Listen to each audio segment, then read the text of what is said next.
300 sensors, over 1 million data points per second. How does F1 update their fans with every stat in real time? AWS is how. From fastest laps to strategy calls, AWS puts fans in the pit. It's not just racing, it's data-driven innovation at 200 miles per hour. AWS is how leading businesses power next-level innovation. Hannah Burner, are those the cozy Tommy John pajamas you're buying? Paige DeSorbo, they are Tommy John. And yes, I'm stocking up because they make the best holiday gifts. So generous. Well, I'm a generous girly, especially when it comes to me. So I'm grabbing the softest sleepwear, comfiest underwear, and best fitting loungewear. So nothing for your bestie. Of course, I'm getting my dad, Tommy John. Oh, and you, of course. It's giving holiday gifting made easy. Exactly. Cozy, comfy, everyone's happy. Gift everyone on your list, including yourself, with Tommy John and get 30% off site-wide right now at TommyJohn.com/comfort. This episode is brought to you by Progressive Insurance. Do you ever think about switching insurance companies to see if you could save some cash? Progressive makes it easy to see if you could save when you bundle your home and auto policies. Try it at Progressive.com. Progressive Casualty Insurance Company and Affiliates. Potential savings will vary, not available in all states.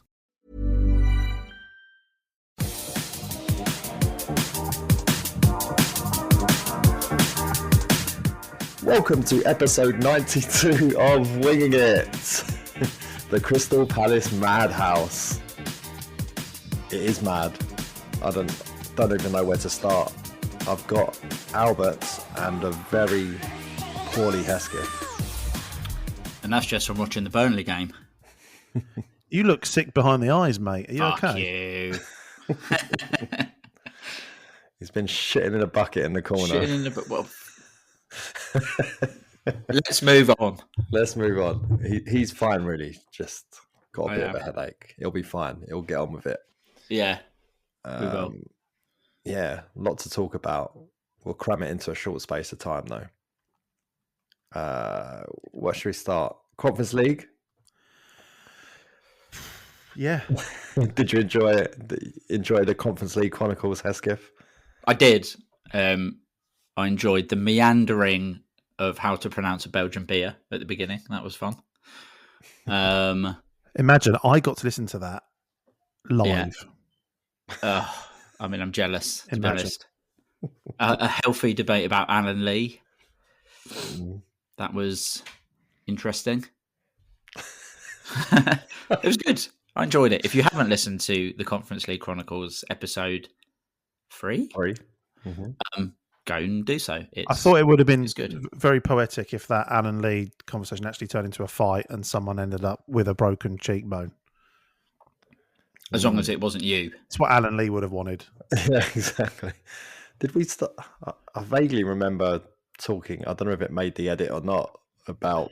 I think everything made the edit. A charity boxing match between him and Mile Jednak. Did that make the edit? It did. I'm pretty sure it did. Okay. Again, difficult for me to answer that question because, again, I heard it real time. A lot didn't make the edit. I did leave a lot out, to be honest. There's a 15-minute recording that will never see the light of day. Jeez. That was me after the game. Patreon? Walking out, recording by myself, pissed out of my mind. And when I finished, looked around, there was not a single person near me. Looked on the map, I just walked in a straight line out of the stadium and kept walking. Which would have been all right had you done it at the beginning of the game. Yeah. How was your experience in the home end, Albert? It was, do you know what? It was, I mean, I was fucking freezing and I think I slipped into some sort of hypothermia and my body shut down for the last 20 minutes.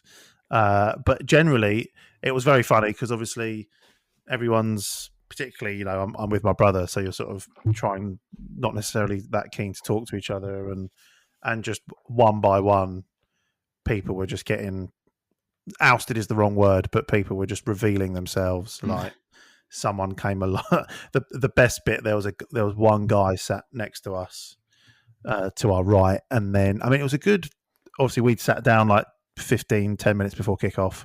This was a good 10, 15 minutes into the match. Someone came down the aisle with a ticket and said to this guy, "Oh, I think you're in my seat." And they were French. He said that in English. They said, "I think," and this guy there was a spare seat in front, and he did a very muted, like, "Okay, don't worry, I'll sit there," but obviously didn't want to say anything. And then the guy was like, "Oh, merci," and the guy went, "Yeah, that's all right." And then we were like, "Are you fucking Palace fans?" He's like, "Are you fucking Palace fans?" Like everyone had been sort of sat there in polite silence, and then the person to my left, "Oh, fucking hell, yeah, we are as well, yeah." Fuck. And then it was just like it was like whack-a-mole. There was just fucking Palace fans everywhere. So it was, but there was certainly no no aggro or no dirty looks or anything. I mean, there might have been behind me, but I get those at Selhurst. No, it was very enjoyable, and we were within spitting distance of the actual away end, so it just felt like it was an extension of that corner with the glorious view. Where the away end, where all the trouble was. Yeah, I saw a bloke that looked suspiciously. I'm sure it wasn't you. I saw a bloke suspiciously who looked like you, climbing up the walls, scaling the cage. You got to be careful, mate. There's someone, and they've got a bloody convincing winging it hat on as well. We need to be careful. Yeah. Hey, I don't know what came over me. Turned into Spider-Man. No, there was one thing you wanted to check off that we said on the Conference League Chronicles, that your brother wanted French onion soup. This is just typical. This is absolutely typical. It was my idea to go via Paris. I mean, we were going via Paris anyway, for a nice nourishing bowl of French onion soup. Yeah, Neil for real gets all the glory. I mean, he did also pay for it, so I should. I'll keep quiet for now. But yeah, you got to hear from the actual funny Curly brother, which was. Again, I imagine I get to listen to that every day, mostly. So my life is one long live Conference League Chronicles experience. Brilliant. Then we had what felt like we got home, and then we were playing Manchester United almost immediately, is what it felt like. Yeah. Yeah. I mean, I was still hungover, so fuck knows how they were playing football. Yeah, I said the same. Like, we walked back from Strasbourg, not to London. That would have taken ages. From the stadium to the hotel, that took like an hour, and it was freezing after the game. And then we got up early to get home. But when we were walking to Selhurst on Sunday, I was like, I feel like I might as well have just walked straight back from Strasbourg. Like, it doesn't feel like we've had 2 days in between. I don't know how they do it. Yeah, and it was a story of our season in a nutshell, really. Of coulda, shoulda, woulda been 3-0 up at half time. Instead, it was only 1. And again, you are going to have to specify which game you're talking about. United. Yeah, because it was like. I genuinely feel like I looked at Mateta for when Nketiah came on for Sarr, and you get the impression a bit like Burnley tonight. There was going to be a plan where Mateta would get an hour and then Nketiah would get the last half an hour, and it all went out the window. And you just saw it like Mateta's body language. He was just like, "Fuck's sake, fucking hell." But the lesser seen double touch penalty, Hesketh. Retaken, much to the dismay of all the Man United players who appeared not to know that the rules changed. Did they not see Beth Mead in the summer? Clearly not. Yeah, it was weird because obviously we were all celebrating, had the Wenger boys on, had the boom, and then the ref came over the tannoy, which I had no idea it was even going to be discussed because I hadn't seen that they were VARing it. Thought it was Seller Sound or whatever his name is, accidentally leaning on the mic button and just having a chat. And I saw it back once, and I was like, it's hard to even see it on the replay, but he scored the second one anyway, so it's fine. And yeah, it would have been if we'd have won. It would have been funny because we would have subjected the Man United fans to 2 lots of the Wenger boys for the price of 1.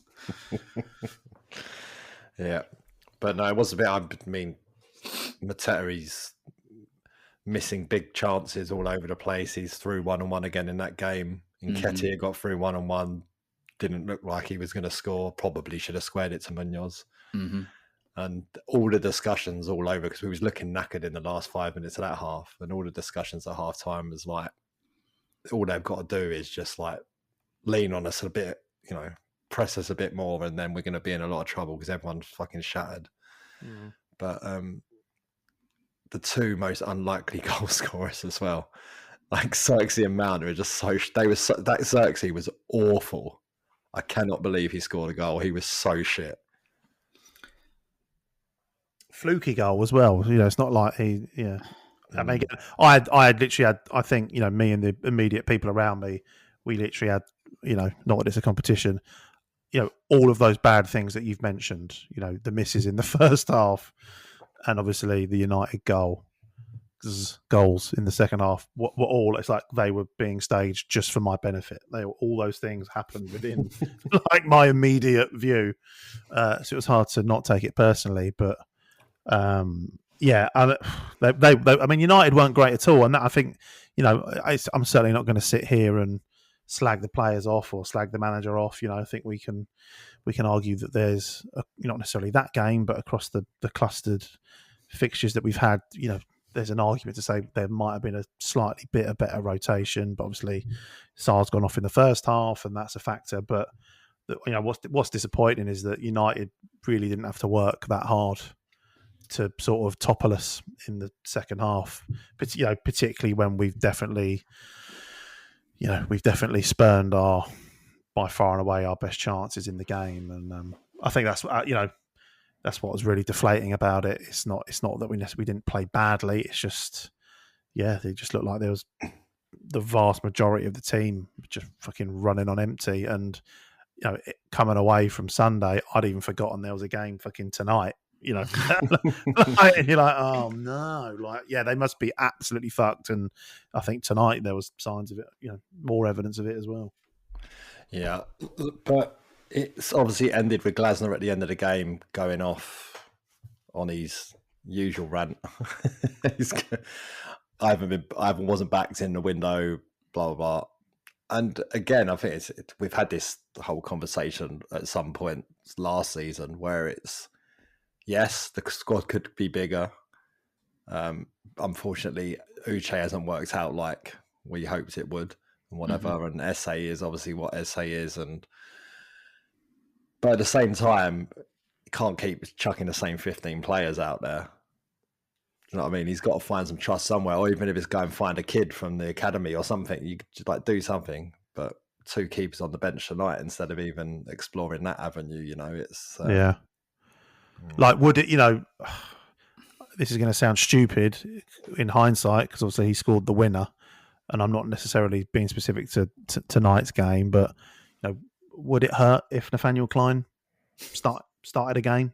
Would it, whether that's Strasbourg or United, like even again, just for an hour, and then if you need to, you bring Munoz on for the last half an hour. I know he's vital to the system, but all first 11 are vital to the system, but for the sake of starting a fringe player here and there, if it's going to save a little bit of fatigue in the long term, there's I think it reminds me of I think Pep Guardiola over the last few years has been occasions where he's bemoaned squad depth and this, that, and the other. And it's like, but you're not using the players that you have got, so you can't necessarily stand there and say, well, I need X, Y, and Z, because you haven't exhausted all the options. And I get it, we want to be competitive in every game, but at some point it's going to end in a long-term problem for someone. Yeah, but on the flip side though, just tactically he's got almost every game spot on, And we've had loads of chances and we've missed them. And it's ended up costing us recently in Strasbourg. It's cost us, 2 open goals in Strasbourg was a joke. It cost us against United. Could have cost us tonight against Burnley. He's getting it right. And if we are 2-3, I think Everton as well, if we're 2-3-0 up in those games and then we can make the changes on the hour and just see it out, then it all works out well when everyone's got a load more half an hours in their legs. But we've been so shit in front of goal. I think Mateta's now a handful of big chances missed off of his entire number for last season, and we're only 14 games into the season. It's so unusual to see him be so. He was so good in front of goal. And I don't know if we talked about last week's pod or not, but the 40% chances he was taking a couple of seasons ago, which was being shown as the best that has ever been in Premier League history, it was going to revert to the mean at some point, and he had to knock some off. So yeah, but is it surprising given how much he's having to play? That's it. And I think we obviously know Glasner likes to play a certain way and have trust in the players to play his system. And we've talked before about Esse, for example, where you obviously don't trust him to be able to do that. And he does trust, say, Justin Devenny, who, I like Devenny, but the last few games he's come on, I'm like, he's not really it. He's not going to push the envelope or whatever. He's not really going to change the game much. And like you say, he's going to have to, at some point, trust them, the other players, to do something. Whether that is Esse or, Uche, I suppose, or Albert's favourite, Klein. I think whatever the opposite of the Mateta vendetta is for Klein, because Albert is absolutely every other week he's saying play Klein. Is he your fantasy football team or what? What's the point? What's the point in him being here? Just vibes. What's the point? So we can roll out that tweet. Let him go. Just let him go then. Maybe he's the secret behind Munoz. He's relayed all his knowledge, and that's how Munoz went from what he was to what he is.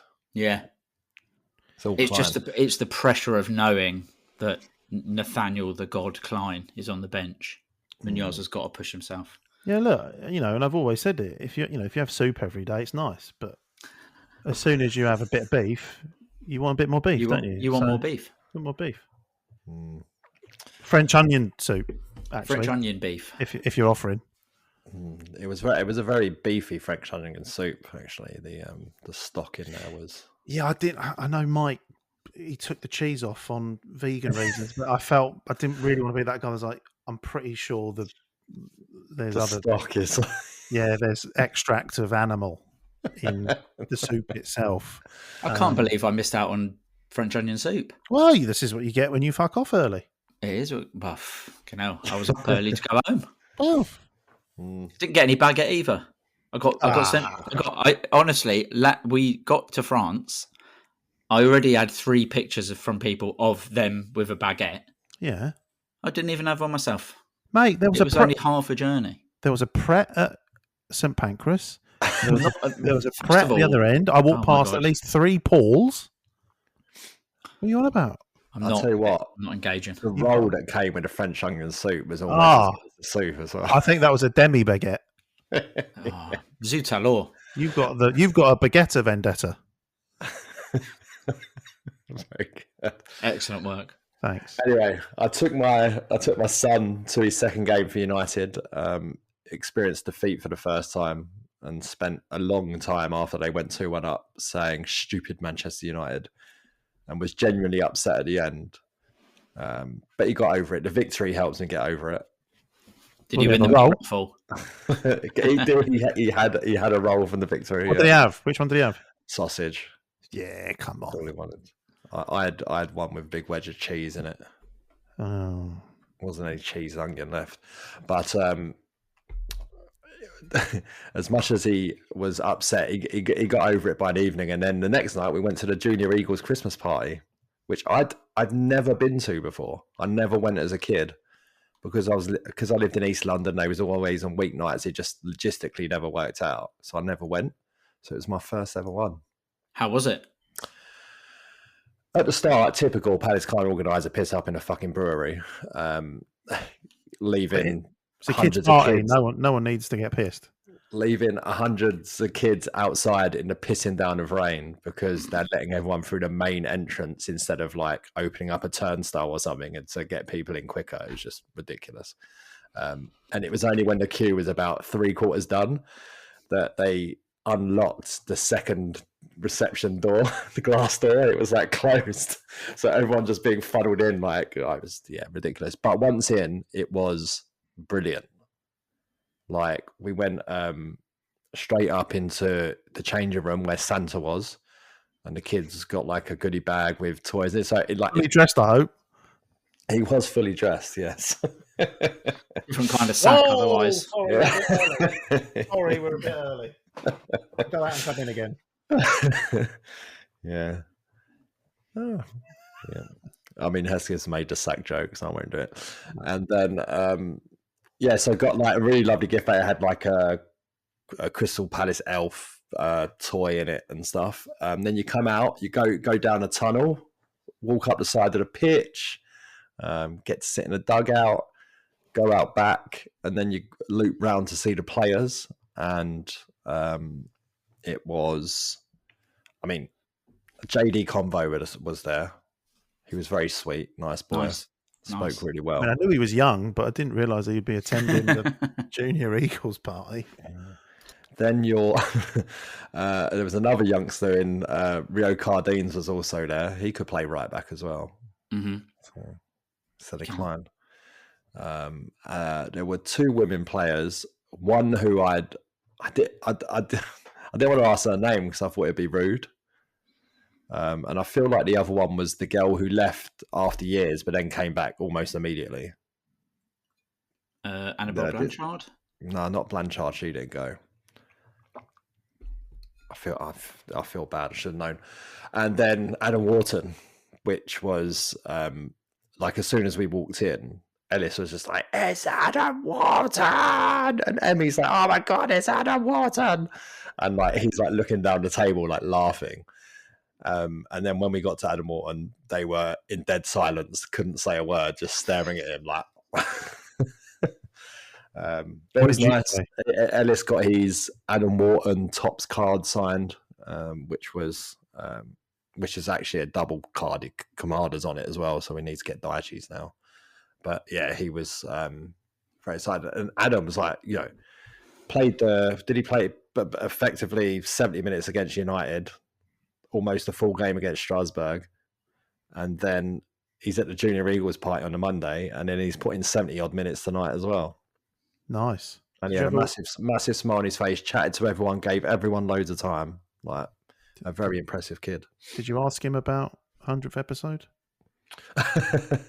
Well, that's another stretch of the on the way in to see the players, Terry Byfield was standing outside the exit door.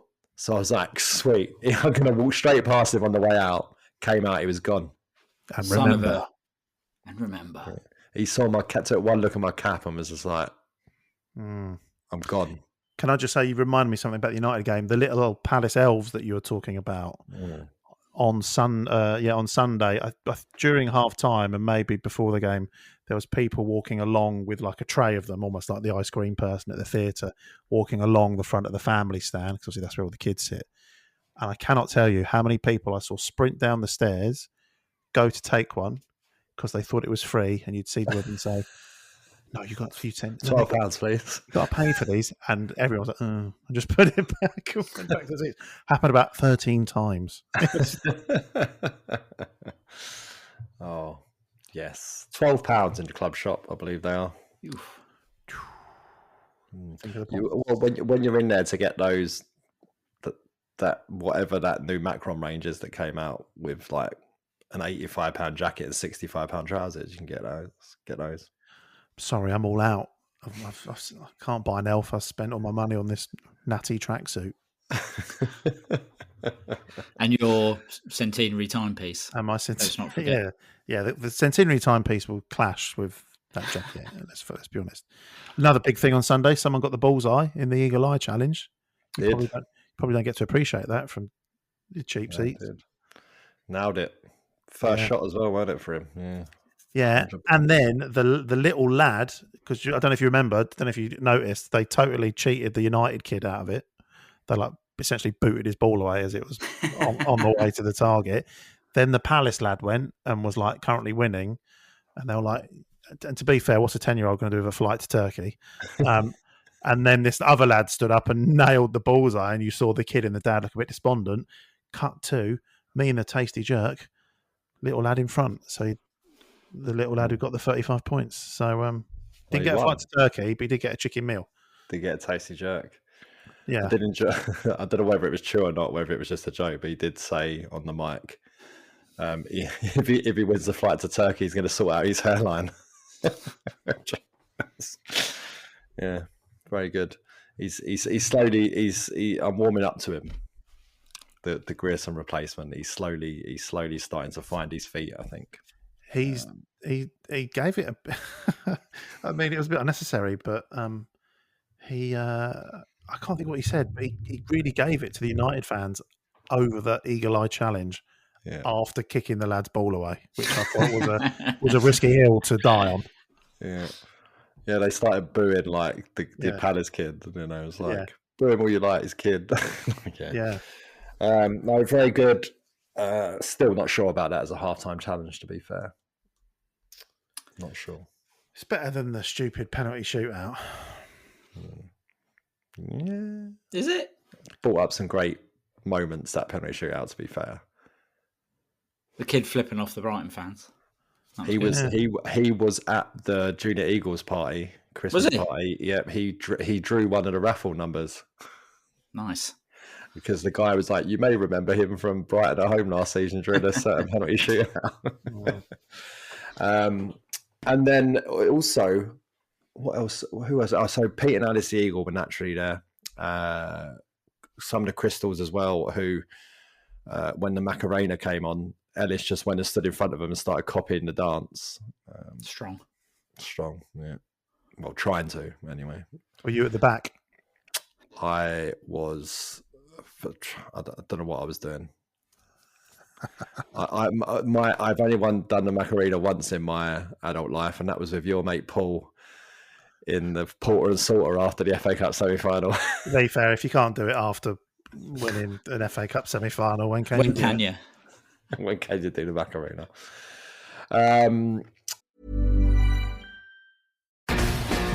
How do more than 100 million Fortnite players join the battle without lag? AWS is how Epic Games scales up to keep them in the action.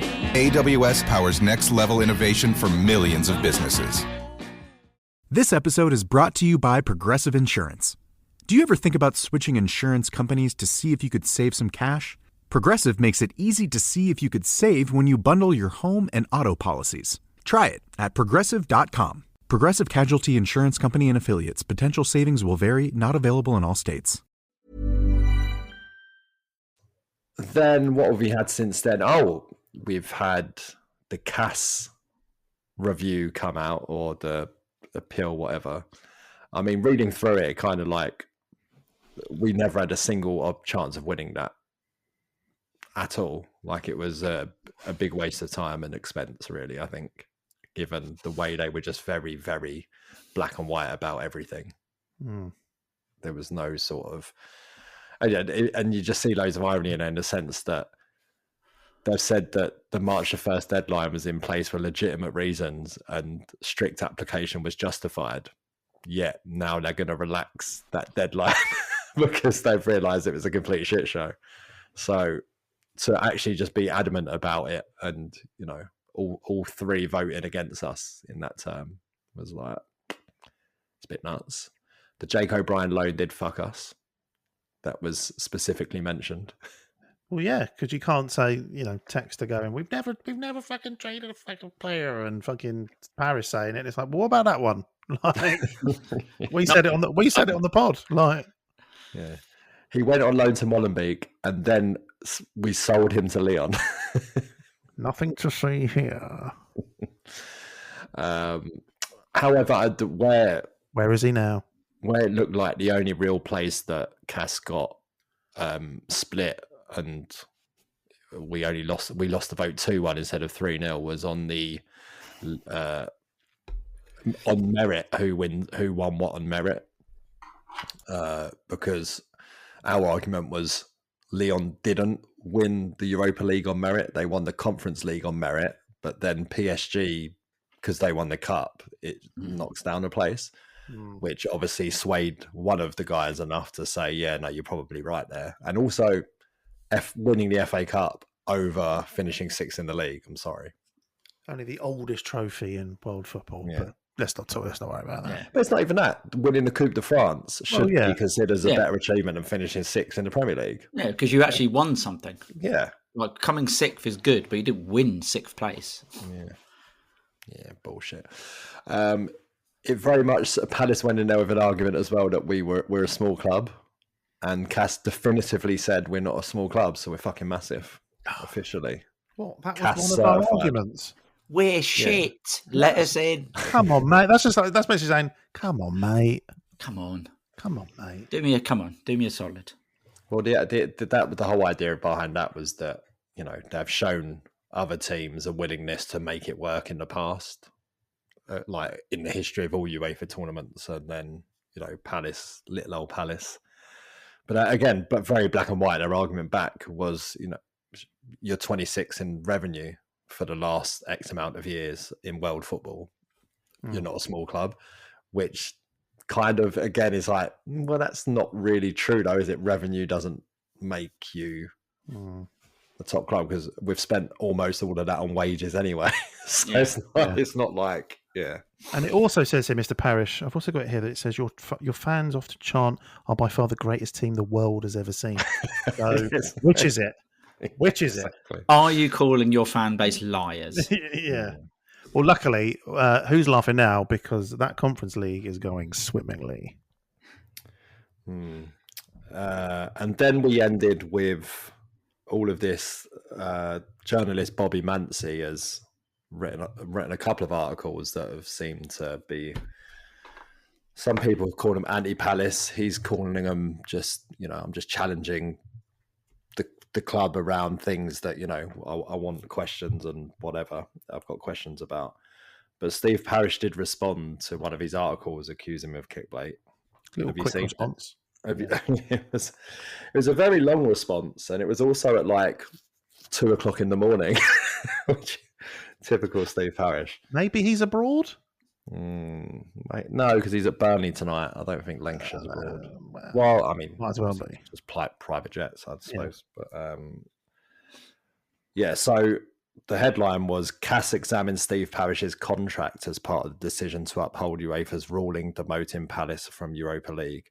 Parish cannot authorise decisions worth over 100k at Palace, from transfers to senior staff appointments, without board approval, which Steve responded with, "Come on, mate, you're cherry picking." I don't really want to read the first two paragraphs. I feel they was a bit unnecessarily, really. He did say, because he accuses Bobby of saying that he thinks that Parish is responsible for missed chances. So yeah, it's a bit unnecessary. But he's like, in the context of our case, that employment contract is a relevant formality. I'm one of 4 main owners and partners, and I act as principal partner at the club. And again, as I'm sure you have read, our case was based on 3 distinct things: sporting merit, as we've discussed, antitrust. We knew, and the court and UEFA's lawyers basically accepted, that other clubs had been given past the 1st March deadline to comply for various reasons, not least because there were conflicting communications about the dates, and it didn't leave time to sell or even get clubs into trusts. We were also in turn told by the original panel chair, both on the record and informally, that if the buyout of the shareholder in question was completed prior to the draw, that would likely be a cure, as clearly no distortion of the competition could then occur, especially as the process to sell had begun prior to March 1st. On this basis, we spent the summer with Woody helping completing a difficult and complex $200 million transaction, only to still be removed. And we strongly believe that was unequal treatment. I mean, if the chair did say that to us, and that's on record, I think that's probably a bit, no wonder they went there confident and went to CAS and didn't think like it was going to be a big waste of time because that. But in the ruling, they very clearly said, no, there's no precedent for cures. This is it. March the 1st is what it is. But as we know now, March the 1st isn't what it is. They're going to change it. So, and then decisive influence, again, that's all just going off where they are. There's what it says on paper versus what happens in reality at the club is. And then it just went around the carousel about this. Then it just went into Rapper's Delight. Yeah. So I reckon that was Paris's last gambit. All right. The rhythm of the Boogedy Bee. Byfield, hit it. I'm not even sure he was still left at the end. I seem to remember him leaving early on Sky Sports, coming out. But yeah, there it is. But we're in the Conference League, and I'm still having a great time. So whatever. Bring on Dublin next week. But it could be. Do you reckon we'll end up with the modern day Simon Greenberg versus Simon Jordan? Simon Greenberg was the guy from the Evening Standard who he banned from Selhurst because he didn't like what he was saying in the newspaper. Bit before his time, wasn't he, Simon Jordan? Banning journalists. Exactly. And then not last but not least on news, Tony Bloom. You see the headline, and again, talking of clickbait headlines, it sort of came out that there's some sort of investigation going on into his betting syndicate, which, what does it say? Tony Bloom, the owner of Brighton and Hove Albion, has been accused of operating a secret 600 million gambling syndicate to bet on football matches, using accounts including some belonging to Nigel Farage's former chief of staff. So you can see why people think that. Yeah. That's like one of those, and you just have random words on fridge magnets and you just move them around to make a story. Yeah. But then the reality of it, if you actually go into the article, it says in 2014, Bloom was given special dispensation by the Football Association to operate his betting consultancy, Star Lizard, and continue to bet on football through his syndicate. The exemption was also extended to other club owners with pre-existing business interests in gambling, including Brentford's Matthew Benham. The paper understands, however, that Bloom is not permitted to bet on Brighton, any other Premier League game, or matches in knockout competitions involving Premier League teams, as part of the agreement with the FA that has never been publicly disclosed. All his bets are audited both by a leading accountancy firm and the FA every year. Bloom has never been found to have breached a special agreement with English football's governing body. Now, that's all well and true. You can't bet on the Premier League games, blah, blah. Can he bet on Hearts? Can he bet on his Belgian team? Can he bet on his Australian team? Can he bet on any teams that have agents that he deals with that have players that might be signed for Brighton or might have been sold from Brighton? Or I feel like even this is... Cockfighting on ManBetX. Can he bet? I was going to say, no one tell Paquetá about this dispensation because he'll fucking lose his mind. Yeah, I don't know if it feels wrong, but effectively the betting syndicate, from what I understand, effectively works like a hedge fund. Is basically how it is, but on sports betting. But don't know. Hopefully they whacked loads of money on Brighton at 2-0 tonight before they fucked it and lost 4-3. Have a bang on that. Yeah. But yeah, I don't know. It feels dodgy to me. I don't think that should be allowed. But points deduction. I think my understanding is, though, once the investigation is done and dusted into Tony Bloom, that Palace will be kicked out of the Europa League. I think that's going to be the result of it. Yeah, it's only fair. Lovely. But after Strasbourg, after Manchester United, we've played Burnley tonight, and it was. I feel like toughing out the result in the way we did was probably good for us, because they're all going to feel a bit like, yeah, got through it, took a lead, saw it out after taking the lead and losing 2-1 in the previous 2 matches. Mm-hmm. But it was Palace's 1000th top flight game, Hesketh. So they're just a couple behind you. Yeah, come on, guys. Step up. Not much going on in terms of change of team. Kamada pushes up to replace Sarr. Lerma comes into the midfield. Other than that, obviously, it's the same team. I'm sure Landon Donovan's delighted. F you, man. Read the team sheet. It's like, F you, Glasner. He could care less. He could care less. About tonight's result. Do you reckon also Roy? We know that Roy Hodgson is an avid listener of this podcast. He loves podcasts. He's like, you spent 3 years slagging me off for picking the same fucking 11 every week, and now you love the bloke who's doing it. Well, I mean, Ollie Glasner could dip into the Roy Hodgson bag of tricks and play Will Hughes up front as just a super aggressive presser. I wouldn't hate it. Tell us how lucky we all are. But yeah, first half, Mateta draws a save from the keeper, not a bad shot, and then Hendo has a decent save from Anthony. I think he was expecting it to go further in the corner, Henderson. He had to kind of check his dive a little bit because it ended up being straight down his throat. Walker on Wharton looked a bit surprising he didn't get a booking for that.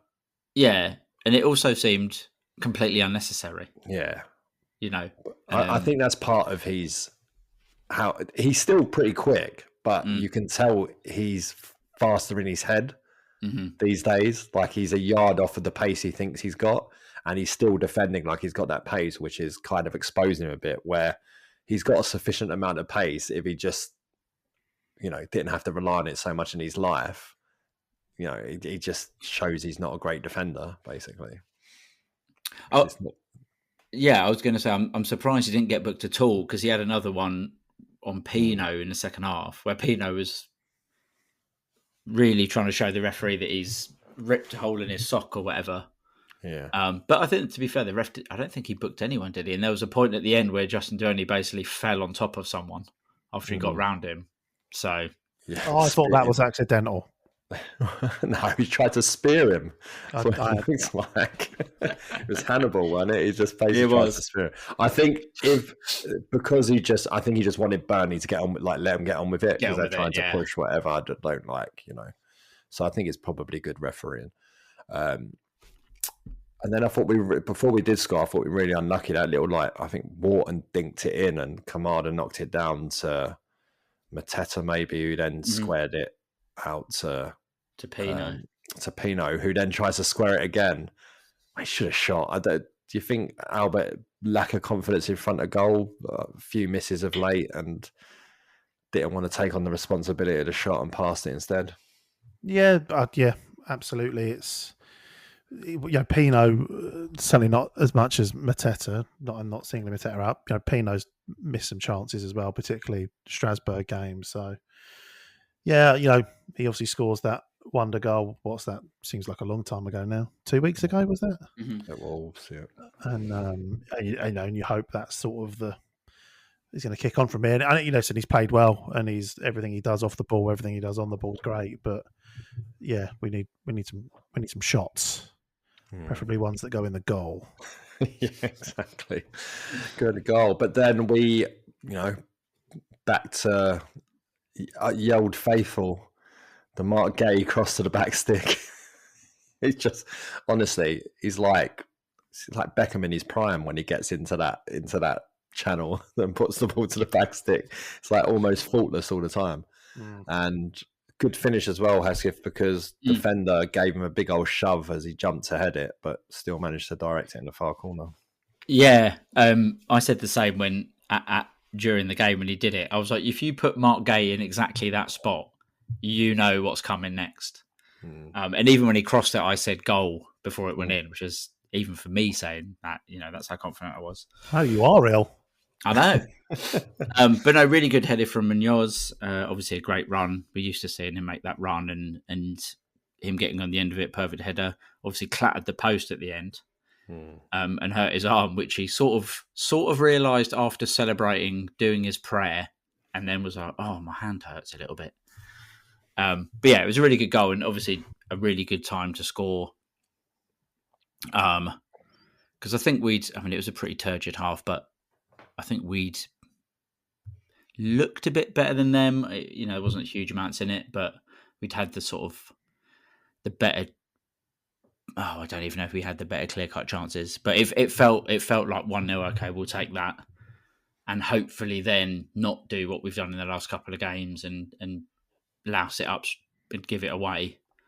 And yeah, I think, like you said, for the players to come out of that game when the last 25 minutes, 30 minutes of that, the second half were really just them having the ball a lot, Burnley having the ball a lot, and us getting through it. Hopefully that'll be as good as winning sort of 3 or 4-0 because you know that you've got through it. Yeah, we'll have to ignore their lack of quality because second half they did come out and have a bit of a go, but it was a lot of huff and puff. A couple of moments in the half I enjoyed was them breaking away and get to the byline, and Walton, because he was scanning as he was running back, just knew where the cutback was coming to, so just like immediately stopped as soon as he went to cross it and just went, "Thank you very much," just like walked out the penalty area with the ball, which was the three centre halves when they started going a bit more direct. Burnley sort of in the last 20-15 minutes, all 3 centre halves were very very comfortable, but again in an assured way. So I think it was a dogged win, and Munoz mopped everything up that Richardson to Gay didn't win, but like Gay was just he was faultless, just so bloody good. Eddie Nketiah's defending on the edge of the box was good as well. Well, yeah, he wanted to make it fair, give him a chance. Before that, brilliant pass from Walton to release Munoz down the right, and then here goes another big Mateta chance where hits it straight at Dubravka. Decent save, but then Kamada's attempt on the rebound was so bad that they didn't even register it as a shot in the stats. It's ridiculous. And then Ty makes a good block. And then incredible save from Dino onto the crossbar from a deep cross to the back post. Absolutely brilliant. Before he comes and flaps it across late on, and Richards has to clear it off the line. Yeah, but that's if that's the one Dino howler for the season out of the way, because there's usually like one a year. I think the one last season was when he got West Ham in the 5-2, wasn't it? Or was that the season before? The season before. Yeah. In his defence, he had taken a Maxence Lacroix boot to sort of the shoulder area. But, what was funny, it was an unbelievable save, but when they showed him watching it back on the screen, and he did they asked him about it after the game, and the guy was like, "Oh, we saw you having a look. Did you have to look at the screen to make sure you did get a touch on it?" And he was like, "No, my hand was absolutely killing from it, so I knew." He absolutely, it was a rocket. He caught it. It was like a peach. Yeah, it was like brilliant save. No, you know when you've touched it as a keeper. You know when you've touched it. You're waiting for some sort of innuendo. Yeah, I laid it up and made your own bed.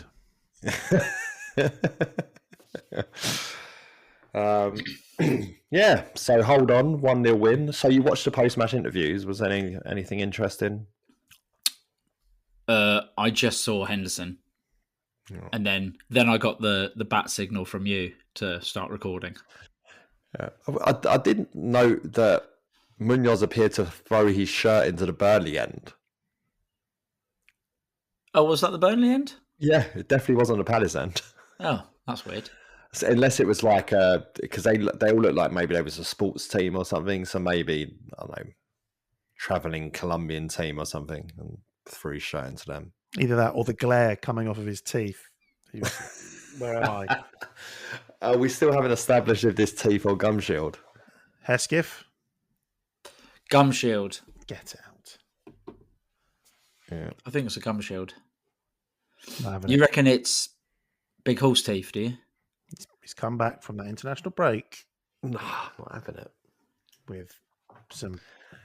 I'm not saying they're new teeth, but he might have just had the old whitening done, but... Do you know how to ask in Spanish? No. Next week on Winging It. Your teeth or mine? It's not as good as my French, let's put it that way. Lovely. So who's next? What have we got next going on? Fulham away. God, yeah. When's that, tomorrow? Might as well be. 4:30 on Sunday. I mean, I'm going to have to leave tomorrow to get to Fulham.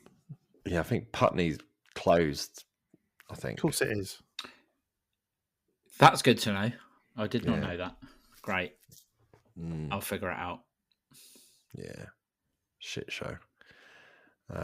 We meeting Felix for a beer, are we? I don't know. I've not even thought about it, to be honest. I'm just hoping they scored all their goals last night. Yeah. That was mad. I mean, that Chukwueze who came from Milan was so shit at Milan. And wasn't shit last night. Wasn't shit last. Well, the last few times I've seen him play, like, he's looked all right for them. So, yeah. But ideally, we want to win that and create some separation, because they're all the way down in 15th on 17 points. They win that, they're only 3 points behind us. Mm-hmm. Where, if we win it, we can really sort of get away from the bottom half of the table in that sense. But are you saying this is a 6-pointer? Well, the very definition of. Yeah, pretty much. I mean, we've ended a night in 5th. So mad. I've had worse Wednesdays. Tuesday. It is mad. I mean, we didn't blow Leeds at Everton and against United. We'd be second. It's like, that is mad. It is mad. But take a draw on Sunday. Before we move on to that, do we need to go and collect the first game of the season where I said that we were going to finish in the top 5 anyway? Do we need to do that? 14 games in now. 14 games in, only 32,000 games left. Would you say top 5? Would you say top 6? Top 5. I said, yeah. Listen, I want you to win that one. Yeah, that's true. Well, I might not, because I think I might have specifically said 5th. So if we finish 4th or 3rd or something, you'll be like, no, you're not having it. No. If we finish 4th, I can promise you now, whatever the non-existent prize is, it's yours. I'm happy to concede if we finish 4th. Fair, same. But anyway, if we take a 1-0 lead, I'll take a draw for them. Yeah. No, it's Glasgow, isn't it? We'll go down and try and win. Mm-hmm. Yeah, we could play Essay up there. Come on. Or Uche. Come on. That's what he. Oh, listen, I'm only saying what he said. Never mind this soup and beef nonsense. I mean, would you, given it's tough for Uche because he's getting sporadic handful of minutes here and there to try and play, but in the game against United when he came on, do you see a player that is deserving of minutes? Or do you think it's too harsh to judge him on those minutes? It's a tough one. It is a tough one. He hasn't impressed in the minutes he's had. I think he did one game. Maybe. I think he did maybe. Game one against Sunderland. It's the one where he punched a bloke. No, that was Everton. I still like his first name. I know that's not the merit that he wants. But Christantis is a good name. But the fact that that's my positive of him, I'm sure he'll find that very reassuring. Should he listen? I think he's the only Christantis to play for us in 1,000 top flight games. I think he is, and he's also in the Nigeria preliminary squad for AFCON. So via Getafe. So one way or another, he's definitely not playing for us. He's off ski. Yeah. I mean, listen, it is two things can be true at once. It's harsh to completely judge him based on the limited minutes that he's had, but at the same time, the limited minutes he's had have been shit. So, yeah, I think unless there's some sort of master plan where we know he's going and SA's getting shipped out on loan or whatever in January, I do think I'd rather see SA get the minutes than Uche. That's not me saying he's going to be any better, but he's a player that is at the moment a Crystal Palace player on a significantly longer contract that's permanent. So we should probably invest in him. But that's yeah. I don't know. We'll see.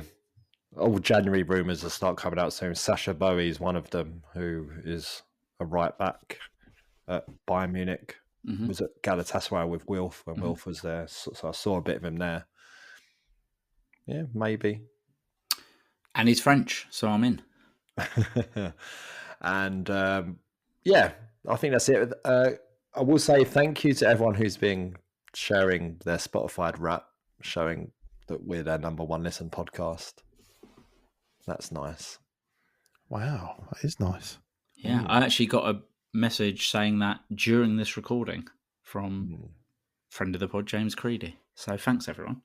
I saw him through the fence at Strasbourg.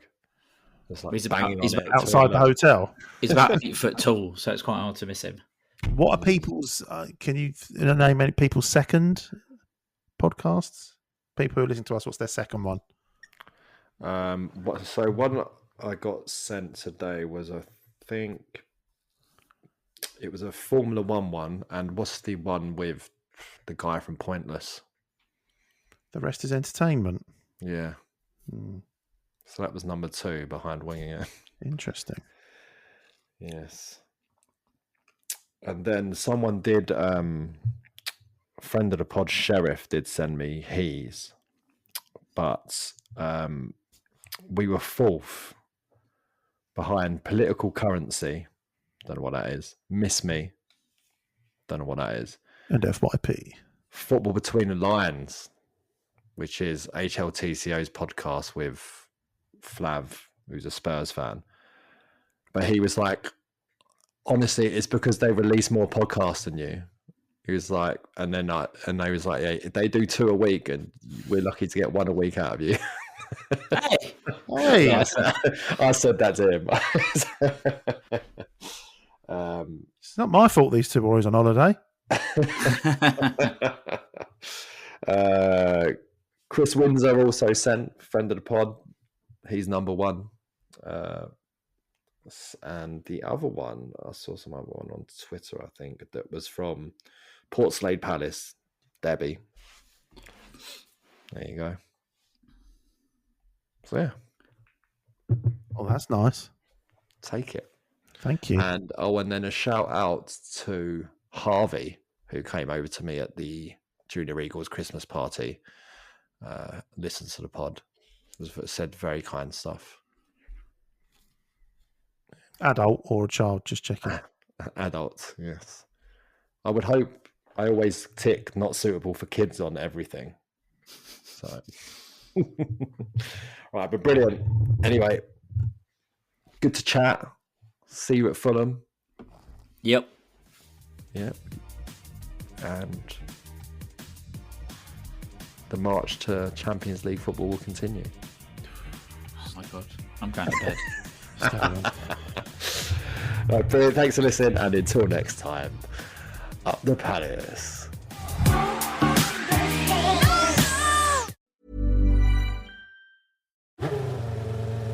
$300 sensors, over 1 million data points per second.